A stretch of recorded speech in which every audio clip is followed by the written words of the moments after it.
بسیار خوب. الان یه پاساژ براتون میزنم. توی این پاساژ شما دقت کنید که این آرنج ما به این حالت این غلط. ببینید این حرکت رو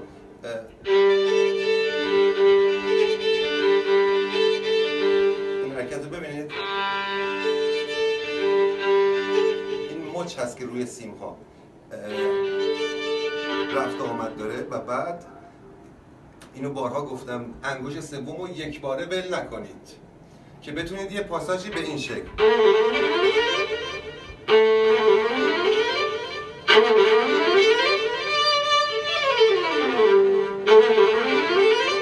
ببینید که من ساعدم و مچم حرکت داره ولی با بازو نه. خب همین یه دونه پاساژ رو اگر بتونیم درست اجرا کنیم خیلی جلو میافتیم. من حالا در کتابی که امروز به چندین هزار اتود رسیده این اتودها رو دارم می‌نویسم و با وسواس روش کار میکنم و حتما خدمت شما عرضه خواهم کرد به وقتش. اما این اولین پاساژ ما هستش.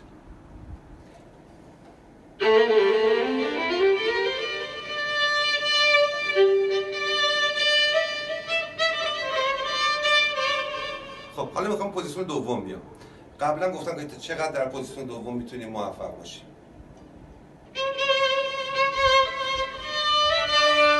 به جای اینکه هی بریم سوم برگردیم اول، ببینید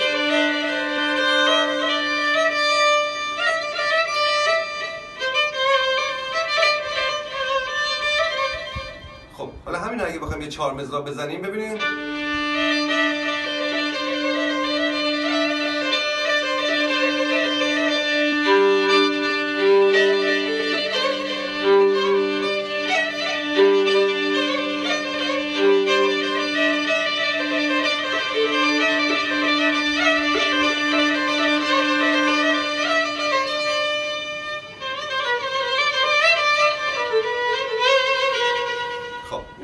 به عنوان مثل زدم، قسم زدن 4 مضراب اینها نبودش. خب من این افشاری رو با یک ضربه سنگین براتون شروع میکنم.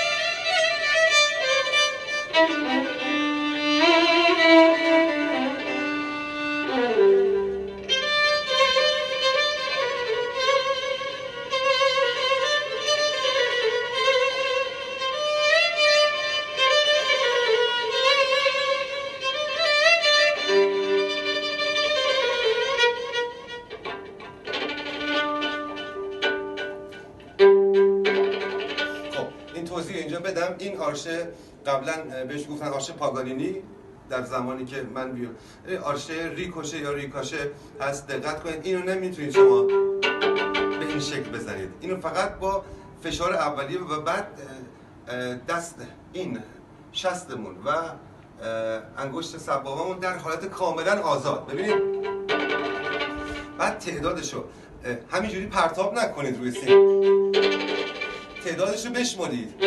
مثلا از 4 تا شروع کنید و بعد روش نوت بزنید.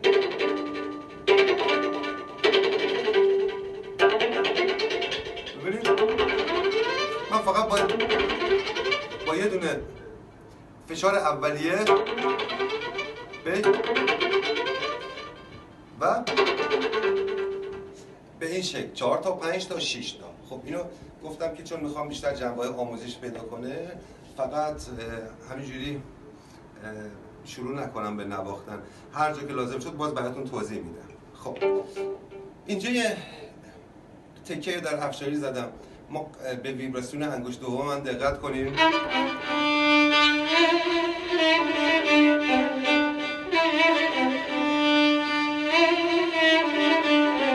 خب این از پایین به بالا میاد، از بالا به پایین هم میتونیم.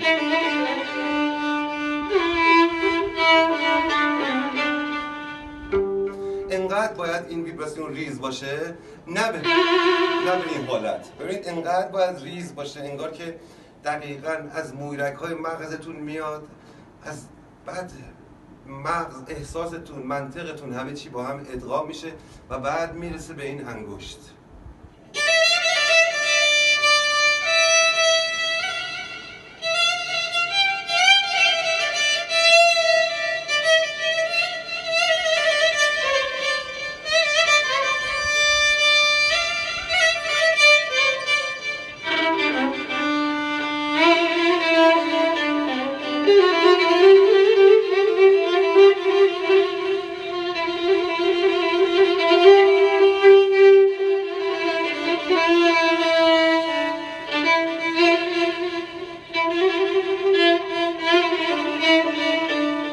همینجا باز یه توضیح دیگه بهتون بدم. ببینید ما برای تکیه هامون و تریل هامون بهتره قبل از اینکه بخوایم از این قسمت استفاده کنیم. چون مثلا ببینید من به یکی از هنرجوام گفتم خب برای من یه تکیه که چنان که خودم نامگذاری کردم، تکیه ها رو به این نام ها در آوردم که در اون فیلم ها که مدیریت آقای مروستی بوده اینها رو کاملا توضیح دادم. اما یه توضیح اجمالی میدم. تکیه ها رو به تکیه میانه، تکیه زوج، تکیه ستایه ناقص، ستایه پر و تکیه فرد، صعودی و نزولی دسته‌بندی کردم. خب وقتی گفتم یه تکیه زوج بزن، خب این هنرجوی من بسیار با سابقه هم بودش، اما دیدم که دقیقاً داره از این قسمت، ببینید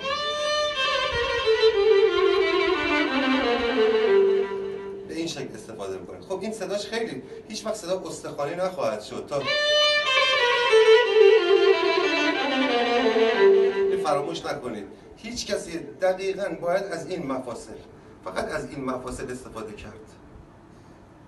امروزه حتی در غرب هم از موج فقط از این مفاصل استفاده میکنن. شما هم این تمرین رو داشته باشید. ببینید به این حرکت، این امروز ببینید، البته در فیلم هایی که در خارج پر میشه اینا هست، میتونید برید مطالعه کنید، اما چون بعضی از دوستان نوازنده ایرانی ما زیاد علاقه به اون فیلم ها ندارن، من اینجا دیگه بالاجبار اینها رو میگم، براتون توضیح میدم. چیزی که توضیح میدم مطمئن باشید که فقط به خاطر این هست که دوست دارم پیشرفت بکنید و فکر میکنم هرچی نوازنده بیشتر باشه و هر چقدر نوازنده خوب بیشتر باشه به نفع همگی مونه.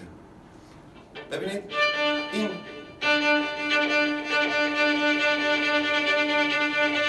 این حرکت رو و این حرکات رو تمرین کنید. حتی میتونید یه مداد بگیرید دستتون و کم کم سعی کنید که از این مفاصل هم استفاده کنید. اصلا این دست فقط برای نگه داشتن، فرض کنید این دست فقط برای نگه داشتن این مچ ماست، کاملا در انعطاف باید باقی بمونه. این زدن که خب بسیاری از دوستان ما این شکلی هم میزنن، بسیار اشتباه. خب طبعا صدایی هم که ازش بیرون میاد صدای استخوانی و صدای زیبایی نخواهد بودش. خب این اصطلاح استخوانی که من به کار میبرم شاید خیلی ساده نباشه توضیح دادنش. این چیزیست که در ذهن من هستش. ببخشید اگه میشه اینو خاموشش بکنید.